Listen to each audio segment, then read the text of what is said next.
Magical watch. అజయ్కి తాత ముత్తాతల నుంచి వారసత్వంగా వచ్చిన వాచ్ షాప్ ఒకటి ఉంది. కొత్త వాచులు అమ్మి పాత వాచులు రిపేర్ చేసి ఇచ్చేవాడు. అజయ్కి డబ్బు ఆశ. అమాయకపు కస్టమర్స్ దొరికితే నిండా ముంచేవాడు. కమల్ అనే అతను ఒకరోజు అజయ్ షాప్కి వచ్చి పిచ్చి చూపులు చూస్తున్నాడు. కమల్ని చూసిన అజయ్ మనసులో ఇలా అనుకుంటూ ఉన్నాడు, ఈడెవడో సోనికి పిచ్చిన కొడుకు లెక్కున్నాడు, ఈయనకాడ గట్టిగానే గుంజాలే అని అనుకుని, చెప్పుండ్రి సార్ ఏం కావాలి? అన్న నమస్తే. నమస్తే నమస్తే, చెప్పుండ్రి ఏం కావాలి? నా గర్ల్ ఫ్రెండ్కు ఒక వాచ్ గిఫ్ట్ ఇద్దామనుకుంటున్నా అన్న, ఒక మంచి వాచ్ చూపియవా?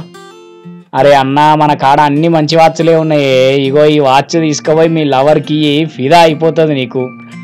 అవునా అన్న అని అనుకుంటూ ఆ వాచ్ తీసుకుని అటు ఇటు చూసి, అన్న మంచిగానే ఉన్నది కానీ ఎంత అన్నా ఇది? ఎంతన్నా అగ్గో 10,000. 10,000 అగ్గోనా అన్న? అరే కాదా అన్న, మరి ఇగో మొన్న పోరాడు వాళ్ళ పిల్లని ఇంప్రెస్ చేయాలని 25,000 పెట్టుకున్నాడు వాచ్. అయినా మీ లవర్ కోసం మాత్రం పెట్టకపోతే ఎట్లన్నా? నువ్వు ఈ వాచ్ ఇయ్యంగానే ఆమె నిన్ను గట్టిగా హగ్ చేసుకొని ముద్దిస్తాడు చూడు. ఆ మాటకు కమల్ సిగ్గుపడుతూ ఉన్నాడు. తన లవ్వర్కి వాచ్ ఇచ్చినట్టు ఊహించుకుంటూ ఉన్నాడు. కమల్ ఒక పార్కులో ఉన్నాడు. ఎదురుగా అతని లవ్వర్ రేఖ ఉంది. కమల్ మోకాళ్ల మీద కూర్చుని రేఖాకి వాచ్ చూపించి, ఈ గడియారంలో ముళ్ళులా నీ చుట్టే తిరుగుతూ నిన్నే కనిపెట్టుకొని ఉంటా, ఐ లవ్ యూ రేఖ అని చెప్పాడు. ఆ మాటకి రేఖ ఇంప్రెస్ అయ్యి ఆ వాచ్ తీసుకుని కమల్ని గట్టిగా హగ్ చేసుకుంది. కమల్ ఆనందపడుతూ ఉన్నాడు. ఆహా మస్తుంది అని తనలో తను అనుకుంటూ ఉన్నాడు.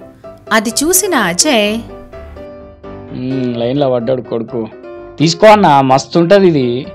నిజంగానే మా పిల్లకి నచ్చుతుందా అన్న? ఇది నువ్వు అన్నట్టే చేస్తుందా? అరే నువ్వు వాచ్ కొని మీ పిల్లకి ఇచ్చి చూడన్నా ఏమవుతుందో. సరే ఇయ్యన్నా. ఆ వాచ్ తీసుకుని డబ్బులిచ్చి అక్కడి నుంచి వెళ్తున్నాడు. కమల్ అక్కడి నుంచి వెళ్ళగానే అజయ్, ఇచ్చిన కొడుకు పిల్ల ముద్దిస్తుందా రంగానే 1,500 వాచ్లు 10,000 పెట్టుకున్నాడు. ఇయాల్టికి బోని అదిరింది పో అని అనుకుంటూ మళ్లీ పనిలో పడ్డాడు. కాసేపటికి రోహిత్ అనే అతను అజయ్ షాప్కి వచ్చాడు. నమస్తే అన్న. నమస్తే చెప్పండి అన్న. నా వాచ్ నిన్నటికించి నడుస్తలేదు, ఏమైందో సమాజ్ అయితే లేదు, జర్రా చూడన్నా. నాకు ఆ వాచ్ మస్తు స్పెషల్ మళ్ళా అని వాచ్ అజయ్కిచ్చాడు. అజయ్ ఆ వాచ్ అటు ఇటు తిప్పి చూసి, దీంట్లో బ్యాటరీ పోయింది, ఈ ముచ్చటానికి తెలియదు కాబట్టి ఈయన దగ్గర కూడా ఎంతో కొంత గుంజొచ్చు అని అనుకుని, అన్న ఎప్పటికించి నడుస్తలేదన్నావు? నిన్నటి సందన్నా. అన్న చూస్తుంటే ఏదో పెద్ద ప్రాబ్లమే ఉన్నట్టున్నది, మాపటిల్కి వచ్చి తీసుకుపో అన్న, చేసి పెడతా. మర్చిపోకుండా చేసి పెట్టన్నా జరా. చేస్తా నువ్వేం ఫికర్ కాకపో. సరే అన్న వస్తా అని అనుకుంటూ రోహిత్ అక్కడి నుంచి వెళ్లిపోయాడు. అజయ్ ఆ వాచ్ రిపేర్ చేయడానికి కూర్చున్నాడు. అంతలోనే ఆ షాప్ లో అటక మీదున్న ఒక పాత పెట్టెని పిల్లి కింద పడేసింది. పెట్టె కింద పడ్డంతో చాలా పెద్ద శబ్దం వచ్చింది. అందులో ఉన్న సామాన్లన్నీ చెల్లాచెదురుగా పడిపోయాయి.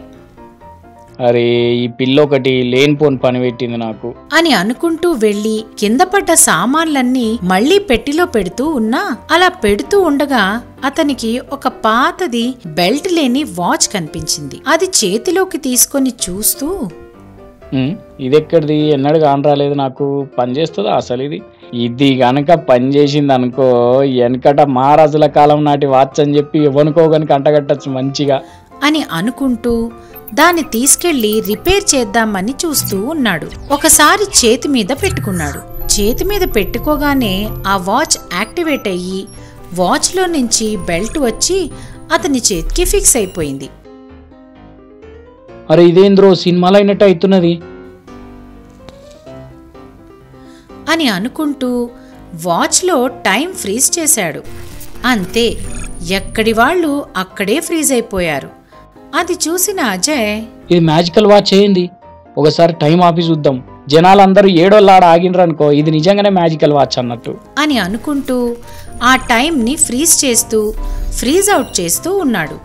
అలా 2-3 సార్లు చేసి, హే అరే యవ్వ ఇది నిజంగానే మ్యాజికల్ వాచ్, ఎస్ ఈ వాచ్తోనే నా టైం మారిపోయిందిగా, ఇంకా నేను ఏదైనా చేయొచ్చు.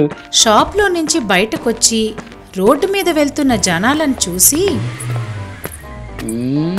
చెప్తా అని అనుకుంటూ ఆ వాచ్లో టైంని ఫ్రీజ్ చేశాడు. జనాలు వాహనాలు ఎక్కడివి అక్కడే ఆగిపోయాయి. అజయ్ వాళ్ల మధ్యలో నుంచి వెళ్తూ ఉన్నాడు. రోడ్డు పక్కన ఒక అతను షార్ట్స్ వేసుకుని ఉన్నాడు. అజయ్ అతని దగ్గరికెళ్ళి అతని చుట్టూ తిరిగి అతని షార్ట్ని లాగేశాడు. అక్కడి నుంచి కొంచెం ముందుకు వెళ్ళాడు. ఒక ముసలాయన కవర్లో కోడిగుడ్లు పట్టుకుని వెళ్తున్నాడు. ఆ కోడిగుడ్లు అతని నెత్తి మీద కొట్టి పడేశాడు. పక్కనే ఉన్న ఆడమనిషి మీద బురద జల్లాడు. కొంచెం దూరంలో ఎదురెదురుగా ఉన్న అమ్మాయి అబ్బాయిని దగ్గరగా చేసి అబ్బాయి చెయ్యి అమ్మాయి భుజం మీద వేశాడు. ఇలా కొన్ని అల్లరి పనులు చేసి వాచ్ టైం ఆన్ చేసి ఏం జరుగుతుందా అని చూస్తూ ఉన్నాడు. షార్ట్ ఊడిపోయి ఉన్న అతన్ని చూసి అందరూ నవ్వుతున్నారు.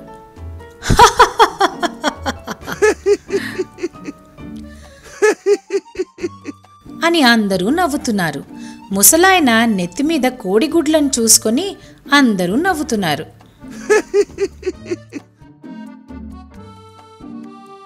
ఈ గుడ్లు నెత్తి మీదకి ఎట్లా వచ్చినాయి అని అనుకుంటూ ఉన్నాడు. ఆడమనిషి వంటి మీద బురద చూసుకొని చిచి చిచి ఈ బురదలా పడింది. తన భుజంపై చెయ్యి వేసి ఉన్న అతన్ని అమ్మాయి లాగిపెట్టి కొట్టి, చెత్తెదవా, అక్క చెల్లెలు రేర్రా నీకు, చెత్త వెదవా అని తిడుతూ ఉంది. అబ్బాయేమో చెంప మీద చెయ్యి పెట్టుకుని, నాకేం తెలియదండి. అది చూసి అజయ్ పగలబడి నవ్వుకుంటూ ఉన్నాడు.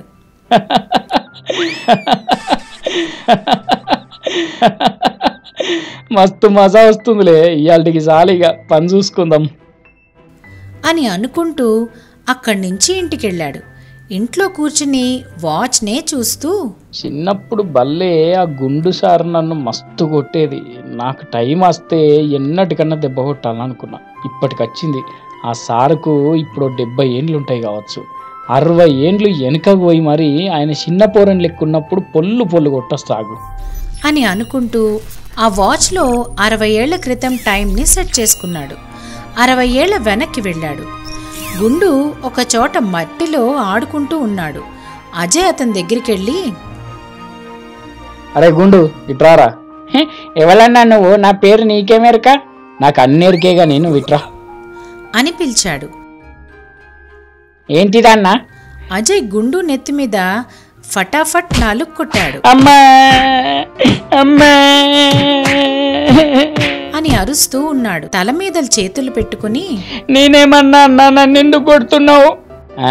నిన్నెందుకు కొడుతున్నానా? నువ్వు పెద్దగా అయినాక టీచర్ అయి నన్ను కొట్టినావు కదా, అందుకే నిన్నిప్పుడు కొట్టినా అని గుండు మీద ఇంకొక దెబ్బ వేశాడు. బై బై అని చెప్పి మళ్ళీ ప్రస్తుత కాలానికి వచ్చాడు. వచ్చి, అమ్మయ్యా, సార్నైతే కొట్టినా గాని చిన్నప్పుడు నన్ను బంటిగాడు ఊకే కొట్టేది, వాణ్ణి కూడా కొడతా. వాడు ముసలోడైనాక కొట్టాలి వాణ్ణి అని అనుకుంటూ ఆ వాచ్లో 60 సంవత్సరాల ముందుకు టైం సెట్ చేశాడు. బంటి చేతిలో ఒక కర్ర పట్టుకొని నడుస్తూ ఉన్నాడు. అజయ్ అతని ముందుకు వచ్చి, ఎవరా బంటి, నన్ను గుర్తుపట్టినావా? ఎవరు నువ్వు? ఎవలా అని బంటి బ్యాగ్ మీద గట్టిగా ఒకటి ఇచ్చాడు. ఇప్పుడు గుర్తొచ్చినారా? చిన్నప్పుడు ఊకే కొట్టేటోని కదా, అందుకే ఇప్పుడు నేను నిన్ను కొట్టినా. ఏ స్వీట్ రివెంజ్ అని అనుకుంటూ బంటి బ్యాగ్ మీద ఫటాఫట్ 4 కొట్టి, బై బై అని వాచ్లో ప్రస్తుత కాలానికి టైం సెట్ చేసుకుని వచ్చేశాడు. అమ్మయ్యా, నా రివెంజ్లు అన్నీ అయిపోయినాయి కానీ ఇక ఈ వాచ్ తోటి పైసలు సంపాదించాలి. ఏం చేద్దాం? బ్యాంకుకు కన్నం వేస్తే ఒక్కటే దినంలో కోటీశ్వరుని కావచ్చు అని అనుకుని ఓ బ్యాంకు దగ్గరికి వెళ్ళి వాచ్లో టైం ఫ్రీజ్ చేశాడు. జల్దీ జల్దీ బ్యాంకు మొత్తం అని అనుకుంటూ క్యాష్ కౌంటర్ దగ్గరికి వెళ్ళి డబ్బులన్నీ బ్యాగ్లో వేసుకున్నాడు. బ్యాగ్ నిండా డబ్బులు పెట్టుకుని మెల్లగా బయటకు వస్తూ ఉన్నాడు. కరెక్ట్ గా సెక్యూరిటీ గార్డ్స్ దగ్గరికి రాగానే ఒక చేతిలో ఉన్న బ్యాగ్ ఇంకో చేతిలోకి తీసుకుంటూ ఉండగా అతని చెయ్య వాచ్ కి తగిలి వాచ్ ఆన్ అయిపోయింది. సెక్యూరిటీ గార్డ్స్ అజయ్ని చూశారు. అజయ్ అక్కడి నుంచి పారిపోవడానికి ట్రై చేస్తూ ఉన్నాడు.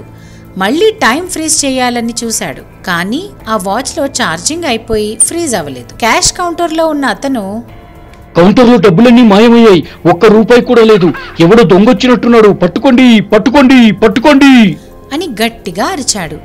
ఆ అరుపులకి గార్డ్స్ అప్రమత్తమయ్యారు. అజయ్ భయపడి అక్కడి నుంచి పారిపోవాలని చూశాడు. సెక్యూరిటీ గార్డ్స్కి అనుమానం వచ్చి పట్టుకొని చూస్తే ఆ బ్యాగులో డబ్బు దొరికింది. సెక్యూరిటీ వాళ్ళు అజయ్ని చితక్కొట్టి పోలీసులకు అప్పగించారు. అజయ్ సెల్లో ఊసలు లెక్క పెట్టుకుంటూ, మ్యాజికల్ వాచ్ దొరికింది, జిందగీ మొత్తం మారిపోతుంది అనుకున్నా, కానీ ఇట్లా పోలీస్ ఠాణాలో పడతా అనుకోలే అని అనుకుంటూ బాధపడుతూ ఉన్నాడు. ఎండ్. ఇటువంటి మరికొన్ని అద్భుతమైన కథల కోసం చూస్తూ ఉండండి.